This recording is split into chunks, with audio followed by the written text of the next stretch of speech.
Mesdames, Mesdemoiselles et Messieurs, c'est un plaisir pour moi de vous convier à suivre quotidiennement cette chaîne dénommée L'œil des enseignants.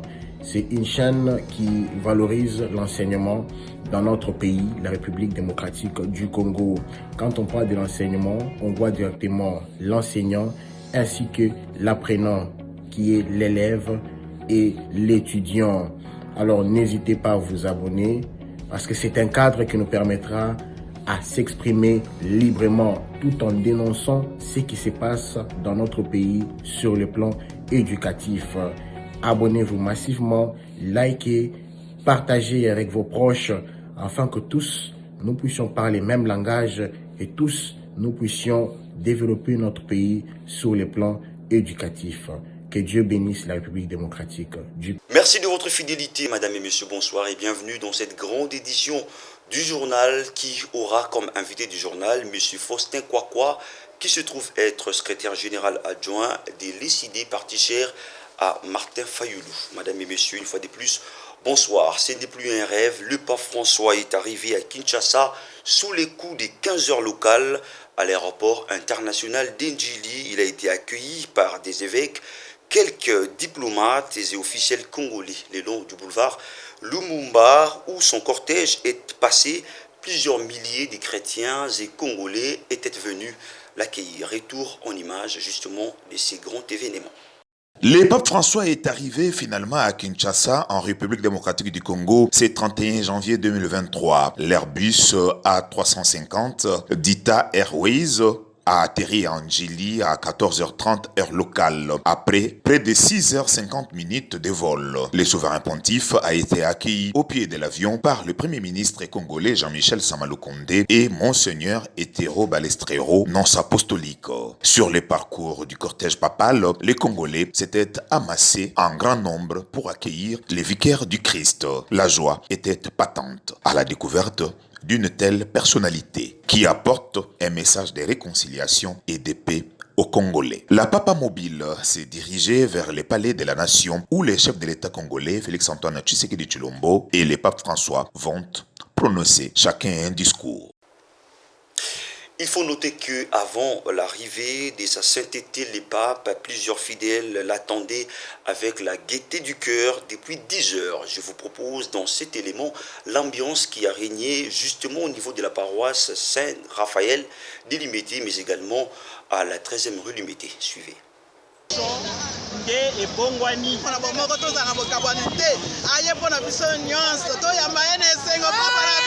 Malgré son âge, cette vieille dame chrétienne catholique traversant le boulevard Lumumba par la passerelle de 13e rue Limete avec l'objectif de bien se positionner pour voir le vicaire du Christ.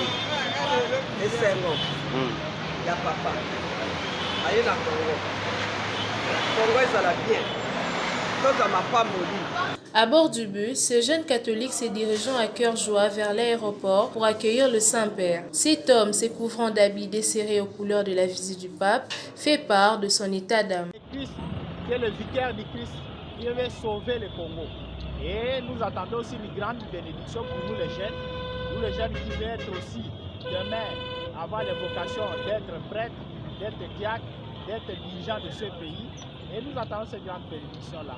C'est une grande journée pour nous. Restons dans le même chapitre. En rapport avec la messe d'Ndolo programmée ce 1er février, tout est mis en place pour faciliter les déplacements des fidèles vers l'aéroport d'Ndolo. Des bus vont se déployer à travers la ville pour ramener vers les lieux de la célébration eucharistique du pape François. Reportage signé Guigui Zawadi. La pluie n'a jamais été un obstacle pour un événement quelconque. Pour l'Église catholique, cet événement est une première unique après 37 ans de l'arrivée du pape François en République démocratique du Congo. Tous les chrétiens ont été invités pour réserver un accueil chaleureux de l'aéroport d'Ndjili jusqu'au palais de la Nation ce 31 janvier 2023. Aussi à participer à la grande messe qui sera célébrée à l'aérodrome d'Ndolo le 1er février. Cet endroit est transformé en chapelle ouverte.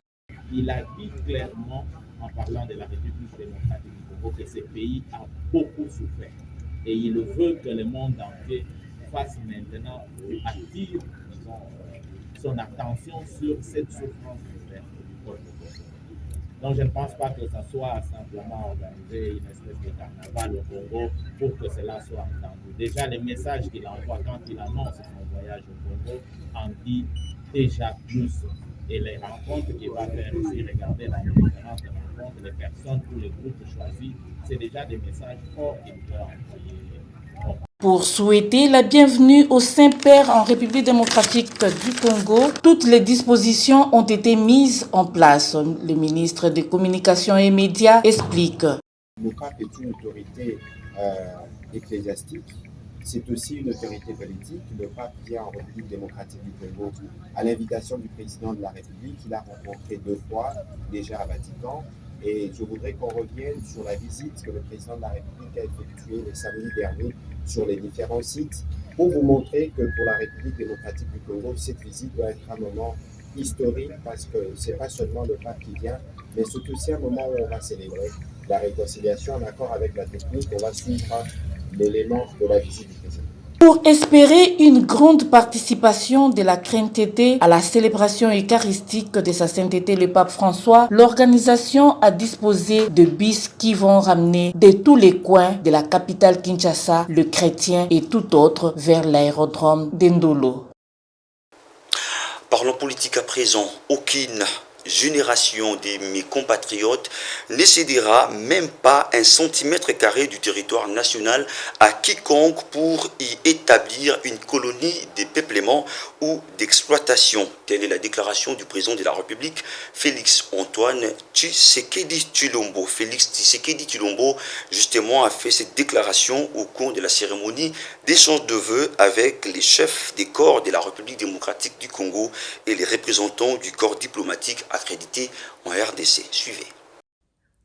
Réunis autour du chef de l'État, Félix Antoine Tshisekedi Tshilombo, à la traditionnelle cérémonie d'échange de vœux des Nouvel An, les corps constitués de la nation et les représentants du corps diplomatique et des organisations internationales accréditées en RDC ont formulé des vœux, des santé, des bonheurs et des réussites à l'endroit du président de la République, Félix Antoine Tshisekedi Tshilombo, sa famille ainsi que tout le peuple congolais. S'exprimant en qualité du doyen du corps diplomatique, Georges Massafou, ambassadeur du Kenya en RDC, a félicité le chef de l'État, Félix Antoine Tshisekedi Tshilombo, pour son leadership, son engagement ainsi que sa détermination sans faille, sans relâche à resplendir la paix dans la partie est de la RDC. Dans une adresse d'une demi-heure, le président de la République a sans mâcher les mots souligné à l'intention de l'opinion nationale et internationale que les vrais enjeux de l'agression de la RDC par le Rwanda et de la crise sécuritaire à l'est de la RDC sont économiques et hégémonistes. En dépit des progrès incontestables relevés ci-dessus, l'année dernière a été jalonnée par des épreuves douloureuses dans les relations entre la République démocratique du Congo et certains pays voisins, en particulier le Rwanda, qui, depuis 23 ans, s'est toujours octroyé le droit de nous agresser et de commanditer des crimes abominables sur notre territoire national au mépris du droit international, de la Charte des Nations Unies et de l'acte constitutif de l'Union africaine. Sur un ton ferme, Félix Antoine Tshisekedi Tshilombo rassure qu'aucun Congolais n'est dupe ni naïf sur cette évidence. Que tout le monde sache, hier, aujourd'hui et demain, aucune génération de mes compatriotes ne cédera ni n'alignera 1 cm² du territoire national à quiconque pour établir une colonie de peuplement ou d'exploitation. Fin de citation. Un invité nous rejoint sur ce plateau pour commenter l'actualité du jour. Il s'agit du professeur Faustin Kwakwa, qui se trouve être secrétaire général adjoint de l'ICD, parti cher à Martin Fayulu. Professeur, bonsoir et bienvenue. Bonsoir, merci. Alors, d'entrée de jeu, la grande actualité ici dans notre pays, la République démocratique du Congo, c'est l'arrivée de sa sainteté par François, et qui d'ailleurs, sa visite en RDC est placée sous les signes de réconciliation. Alors, votre formation politique étant de l'opposition, comprend aussi qu'en ce net moment, les Congolais ont besoin de se réconcilier entre eux, et surtout quand on fait allusion à notre passé. Oui, merci pour la question. Je voudrais d'abord relever quelque chose de fondamental. Notre parti politique, décidé, peut-être que beaucoup l'ignorent, c'est un parti qui s'inscrit sur la ligne d'un parti chrétien. Toutes les activités dans les CID commencent par la prière. Ok. Et les CID se donnent comme fondamentaux, entre autres, mettre en place ce que nous appelons les valeurs, les 13 valeurs qui sont d'inspiration évangélique. Donc, à ce titre-là, que le pape vienne au Congo chez nous ne peut que réjouir notre parti politique. Ça nous donne vraiment la joie. Et d'ailleurs, au sein du parti, il y a eu des instructions qui ont été données par le président élu Martin Fayulu pour que tout membre de l'ICD puisse se préparer à accueillir le pape, à prier pour le pape, à prier pour tous les chrétiens, à prier pour le pays. Donc, les thèmes de la visite papale, la paix et la réconciliation, c'est vraiment un thème qui rejoint les problèmes qui sont les nôtres. Je dirais même, 62 ans aujourd'hui depuis l'indépendance, le pays est toujours dans des situations tumultueuses. Je dis dans des situations tumultueuses où, effectivement, les uns et les autres, fils et filles du pays, nous avons besoin de nous réconcilier pour réellement bâtir la paix. La paix. Et je pense que c'est un thème qui répond à suffisance aux réalités qui sont les nôtres, présentes comme réalité passée. Ok. Voilà. Alors, vous, en tant que politique et surtout de l'opposition, qu'attendez-vous de la visite papale? Vous voyez, dans la démarche de réconciliation, si je peux prendre ça au niveau même de la spiritualité chrétienne, quand parle-t-on de la réconciliation? D'abord, la réconciliation suppose deux camps. Okay. D'un côté, vous avez soit Dieu et vous, l'individu. Ou vous avez votre frère et vous qui êtes un problème. Et cette réconciliation suppose que, dans un premier temps, une reconnaissance de ce qui crée la rupture.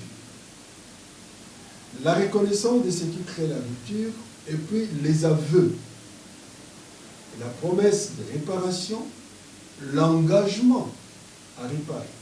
Donc c'est tout un processus. On ne peut pas parler de réconciliation comme un concept creux, quelque chose qui est lancé comme ça pour la consommation. Ça implique un engagement.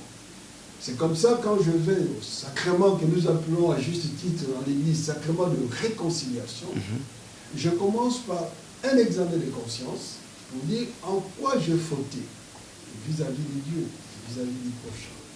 Quelles sont les fautes? Je vais les confesser, donc je fais l'aveu, et je m'engage à réparer. Et c'est comme ça, d'ailleurs, le prêtre va vous recommander de faire ceci, cela comme exercice, en vue de réparer ce que vous avez fait. Et en ce moment-là, seulement en ce moment-là que vous entrez dans cette attitude de réconciliation avec Dieu, ou s'il faut aller réparer auprès des prochains, vous avez posé ça comme. Alors vous entrez, et vous retrouvez dans votre cœur une quiétude. Alors, pour ce qui est de notre pays, je pense que la démarche doit être celle-là aussi même. Parce que le pays, depuis des années, traverse des difficultés énormes. La misère, elle est toujours placée pratiquement en dernière position. Et quand vous regardez ce qui fait ainsi, c'est la mauvaise gouvernance. Ce sont des guerres. Ce sont des manières de gérer le pays où les uns, quand ils sont au pouvoir, pensent que les autres ne valent rien. Quand les uns sont au pouvoir, ils mettent en place ce qu'on appelle la dictature, ce qu'on appelle la corruption, qui frustre, qui engendre des tensions, qui engendre des guerres, la discrimination et le tribalisme. Ce sont là des choses qui naissent, qui mettent en mal le bon fonctionnement de notre État. Alors, quand le pape vient et il nous dit, voilà, moi je viens pour vous réconcilier, chacun doit justement commencer par faire cet exercice-là d'un examen de conscience. Qu'est-ce que le message du pape nous dit? qu'est-ce que le pape nous fait voir? Parce que le vrai problème, ce n'est pas le pape, c'est nous. Les Congos. Les acteurs congolais en exercice au niveau du pouvoir, au niveau de la vie. Le pape vient nous passer le message, évidemment, qu'il n'invente pas, c'est le message de l'évangile, le message de Jésus lui-même. Maintenant, c'est à nous à intérioriser ce message-là. Parce que ça ne va pas être différent de tout ce qu'il a toujours dit. C'est un message d'amour. Mais c'est quoi l'amour? Nous avons toujours entendu parler de l'amour. C'est quoi l'amour? Il va nous parler du message sur la vérité. Mais c'est quoi la vérité? Il va nous parler sans doute de la justice. Mais c'est quoi la justice? Alors, ce voyage pourrait être bénéfique que si nous faisons ce processus, le pape nous a interpellés sur la justice, sur la vérité, sur l'amour. Moi, je suis acteur politique, à quelque niveau que ce soit, comment je mets ça en place? Qu'est-ce que d'abord je fais qui va à l'encontre de cela? Qu'est-ce que je dois faire qui puisse rejoindre cela? Comment je fais l'aveu de ce que j'ai fait qui n'est pas bon pour le pays, pour mes compatriotes? Et comment, sur quel chemin je m'engage aujourd'hui pour construire cette réconciliation et qu'elle soit vraiment réconciliation. C'est dans ces moments-là, puisque le message de la réconciliation du pape est joint à celui de la paix. Il parle bien de la réconciliation et la paix. La paix, ce n'est pas que l'absence de la guerre. La paix, c'est global, c'est total, c'est le bien-être de tous. Ça, nous avons mis fin à la guerre. Est-ce que les hommes de notre pays, avec tout ce que Dieu nous a donné comme richesse, vivent-ils dans de bonnes conditions pour qu'ils soient réellement en paix? Paix du cœur, paix de l'âme, paix du corps, pour que le pays aille de l'avant. C'est là où ça se joue. Alors, le pape François va sûrement échanger avec les autorités, mais également les forces vives et les corps diplomatiques en RDC, accrédités en RDC. Et quel sera alors, monsieur le professeur, les cahiers des charges de l'opposition? Bon, sur ce point-là, le cahier des charges de l'opposition, je pense que je profite de ce plateau pour exprimer mon regret. Puisqu'il s'agit de la réconciliation, on aurait bien voulu qu'en arrivant, le pape puisse avoir le temps, surtout pour ce qui concerne les acteurs politiques, d'écouter les différents camps. Parce qu'on sait que dans un État qui s'est dit démocratique, il y a le camp du pouvoir, il y a le camp de l'opposition. Nous nous situons dans la résistance. On aurait bien voulu souhaiter que le pape entende le pouvoir avec son chef, que le pape entende aussi l'opposition avec son chef, ou l'opposition avec une délégation, si vous voulez. Donc en ce moment-là, les uns et les autres puissent avoir un temps de parler au pape et de profiter des sages conseils de ces ministres de Dieu, du souverain pontife qui est le successeur de Pierre ici sur terre. Donc ça aurait été un moment vraiment, je dirais moi, magique et très très important. Mais à l'étape actuelle des choses, dans l'organisation, ça n'a pas été fait comme cela. Et c'est là où nous regrettons très très très amèrement. Mais notre cahier des charges aurait été justement présenter ce que nous voyons qui ne va pas dans le sens d'une construction de la réconciliation au vrai sens du mot. Parce que vous avez dans ce pays, ce n'est pas un secret, un pouvoir qui n'a pas acquis la légitimité du peuple congolais, qui gère le pays en favorisant la corruption. C'est ce que vous avez toujours dit. C'est ce que nous avons toujours dit, et que nous avons mis sur la table une proposition de sortie des crises qui allait nous ramener justement à cette réconciliation pour aller de l'avant, mais qui a toujours été rejetée. Ça aurait été le temps d'entendre les conseils du souverain pontife formulés aux uns et aux autres et nous aider à nous mettre sur le chemin de construire le pays. Parce qu'ici, ce qui est très très important, ce n'est pas le positionnement politique, mais c'est vraiment la construction de notre pays sur base d'une réconciliation vraie. Parce que dans ces pays, ça fait longtemps qu'on parle de la réconciliation. Même pendant la conférence nationale souveraine, on a parlé de la réconciliation. Vous voyez Le monument qui était érigé là, près du palais du peuple, entre la station et le palais du peuple, au milieu là-bas. Ça, on avait construit ça à la hâte, à la clôture de la conférence nationale souveraine, pour dire que voilà, on s'était réconcilié. Mais personne ne fait allusion à ça. C'est-à-dire que ça n'a pas été quand même une réconciliation au vrai sens du mot. Ça n'a pas été pris à la lettre. Non, qui devait mettre les filles et les fils du Congo sur un nouveau chemin de la construction de notre pays, sur base d'une démocratie vraie.